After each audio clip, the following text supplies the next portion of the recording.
Hi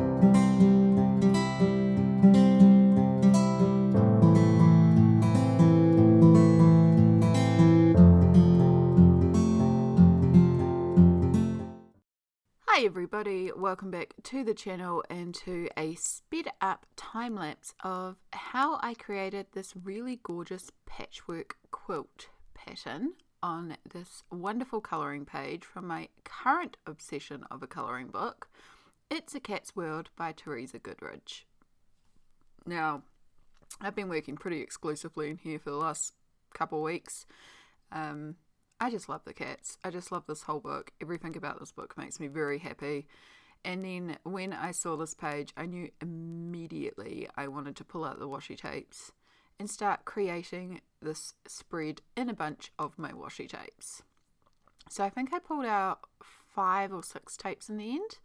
Not 100% sure there, but I definitely played around with a lot of different tapes. I can't name where I got the tapes from. Some of them are literal samples that a lovely friend of mine has sent me to try out. Some of them are just random ones that I've picked up along the way.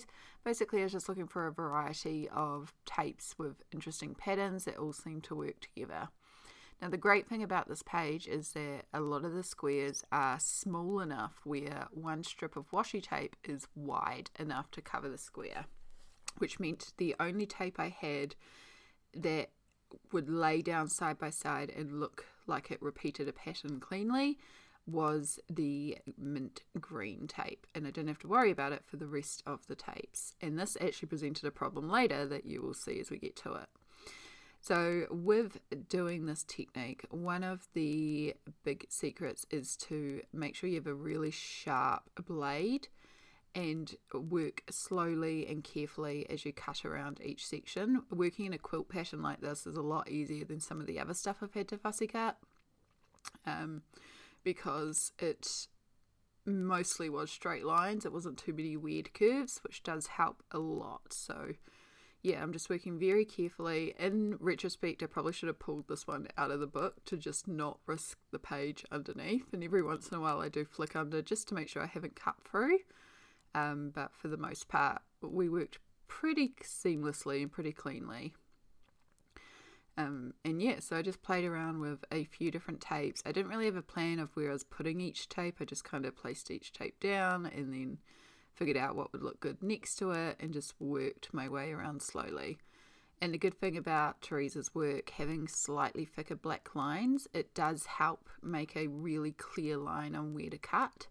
And that made it quite easy to sort of see each section as it came together. Now, as I moved on to the pillows, I knew this big expansive area was going to be a problem because, again, only one of my tapes stacked seamlessly and looked like a pattern as it went across. But then also pillows are curved and have weird sections. So what I decided to do was create patchwork pillows for the front 2 pillows, and then the back pillow was going to be the solid green. So I started by using my posca to just remove the pattern that was already on the pillow, and that is because a couple of my tapes were very light and I knew that pattern would come through really clearly. I didn't worry about it too much on the other side, on the bottom, but the pillows itself I did try to, make it a little bit more seamless. I sketched in what I wanted my pattern to be, kind of following what I imagined the shape of the pillows to be. And then I actually went back over these lines with a thicker black line to match Teresa's lines. I actually went too thick on these lines. In retrospect, I would have kept the original lines that I sketched in and just thickened them later on if they needed filling in. But I was really worried about trying to match up millimetre for millimetre tape side by side. There are little gaps where my tapes meet, but we actually clean that up later. And I show you a couple of techniques I use to clean it up, so you don't need to worry about that. So yeah, I started laying down my different tapes, and I ended up running out of the white cream pretty early on, which I wasn't surprised by because I knew I was running out of that one, as I figured. So yeah, just laying down different tapes, cutting around. This one's a little bit more fiddly, especially because I did really small squares on the second pillow. And I'm trying to avoid using the mint because, again, at this stage I am planning to use the mint in the background. But as I ran out of cream, it got me wondering, do I even have enough of the mint? Will the mint cover the entire background? So I end up pulling out, after I lay down the pink, pulling out the mint and just seeing how much I have left. And I was correct. There was not enough mint left on my roll to actually do the entire background. So after, this is where I run out of the cream and I'm like, I should check the mint. So after I place a couple of the squares and then realize I'm out of mint, my brain starts racking with ideas of, okay, how can we fill in the background? And so I figured I'd finish filling in the pillows, and I used a bit more mint on the second patchwork pillow because I hadn't left space for it on the first one. But on the second one, I was like, well, we can't use the mint in the background, so I might as well stack a bunch of mint on this pillow at least, so it's cohesive. And after I finished off the pillows, I went digging through my tapes, and I found a few different options that I played around with. I had some like various patterns. I had a stripe that kind of tied in, but the stripe was really obviously not going to match the layout of the pillow. I had some really thin golds, and I was like, maybe I could put the stripes back in that I marked out with the posca. And then I found a solid red, and I was like, okay, the red's actually kind of pretty. It's like a dark plum red, I guess, or not dark plum, just like a plum red. But it tied in quite nicely. And so I was talking to one of my friends who actually showed me this technique to begin with, and I was like, it's cute, but it's very plain, and it's a shame because I have some stripe stuff that I could add, but it's a lot more fussy to add another stripe on top of a washi tape that's already there. She's like, oh, you can draw under the washi tape with an alcohol marker and it will still show up. Like, you can mark the lines out. And I was like, oh. So I thought about going back in with the ink pen that I used, but I decided to pull out a Pro marker. This is like a slate purple, and it just gives a little bit of a difference between like the outline lines versus the lines of the pillow. So it's quite subtle, but you can see there is a little bit of a stripe to the pillow, and I really liked that effect. I thought that actually worked out really well.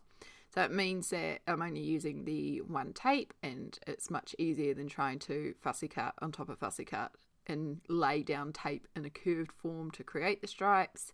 But it's not plain, like I was a bit worried it might be if it was just the plain red. And also it just kind of helps ground it, even though this red is not in the quilt itself. And if I had realised that it was going to run out, I would have worked some of this red into the quilt on the bed as well, just to sort of break it all up. But yeah, so we finished fussy cutting all of that out. So yeah, it does take a while. You've got to work slowly, you've got to work carefully. By this stage my hands were getting pretty sore, but I really think it does come together well.